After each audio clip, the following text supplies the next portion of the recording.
Okay, let's be honest. If there's one thing we Malaysians absolutely love, it's got to be a public holiday, right? I mean, it feels like we're always just a few days away from the next long weekend. It's practically part of our national identity. And look at this. This comment from a Riot Post article really just sums it all up, doesn't it? Malaysia is not Malaysia if we don't have tons of public holidays. We totally see ourselves as the unofficial kings of cutie.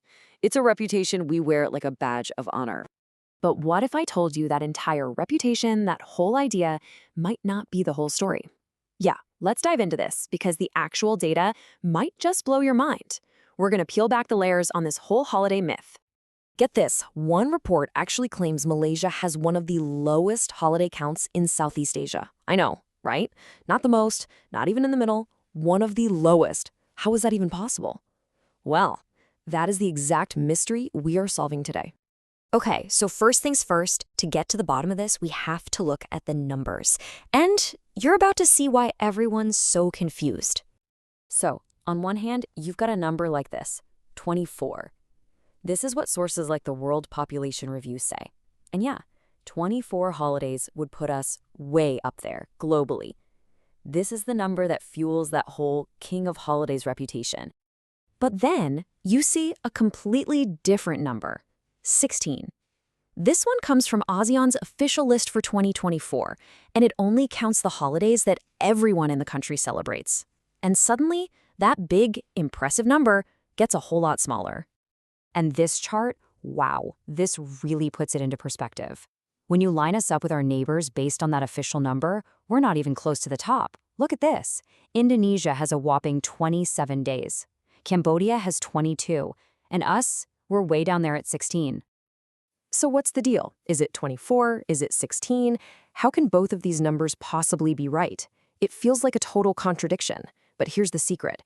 The answer isn't about which number is correct. It's about what each number is actually counting. All right, get ready because this next part is the big aha moment. This is where we solve the entire puzzle. Here's the secret ingredient, federal versus state holidays.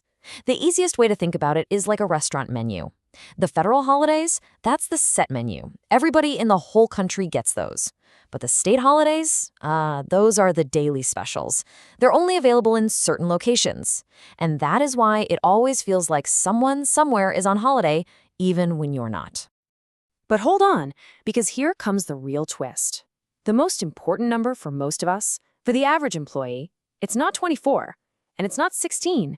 It's actually 11. And this number comes straight from Malaysian law. And here's why.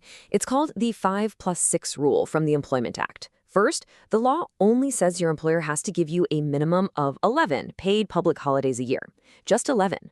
Now, 5 of those are compulsory for everyone, like Merdeka Day and Labor Day. But the other 6? Well, your employer gets to literally pick and choose which ones you get from that big, long official list. That's right. Your actual holiday count isn't set in stone. It can completely change depending on where you work. Okay, pause. If this breakdown is finally giving you that aha moment and a clearer picture, do me a quick favor. Hit that like button and subscribe. That way, you'll always stay one step ahead on Malaysia's biggest issues. So now that we know how the system actually works, it's easy to see why it sparks such a huge debate. This gap between what we think we get and what the law actually says, well, it creates some very different feelings for employees and employers. Let's look at the two sides of the coin. From the employee's point of view, you get comments like this one from Reddit. They know that big list of holidays is mostly optional for their company. Another user points out that with the legal minimum being just 11, they feel like in reality, they're working more days than everyone assumes. But then you flip over to the employer's side. They argue that too many holidays are just plain bad for the economy. They have to pay triple wages on those days, and they risk losing orders from international customers who aren't taking the day off.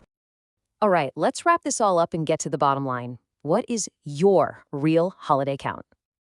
So here's the reality of your holiday situation. Your true number of days off depends on two things: which state you live in and what your company's policy is. That whole king of holidays myth, it really just comes from the huge variety of holidays we have scattered across the country. The thing is, no single person gets to enjoy all of them.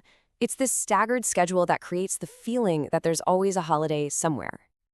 Thanks so much for watching. If you're someone who wants clarity instead of confusion, join the community. Tap like, hit subscribe, and let's keep making sense of all this stuff together. So all of this leaves us with a really big question to think about. What is the right balance? How do we weigh our need for rest and well-being against the country's economic growth? Is there a perfect number of holidays? I'd love to know what you think. Drop your thoughts in the comments below.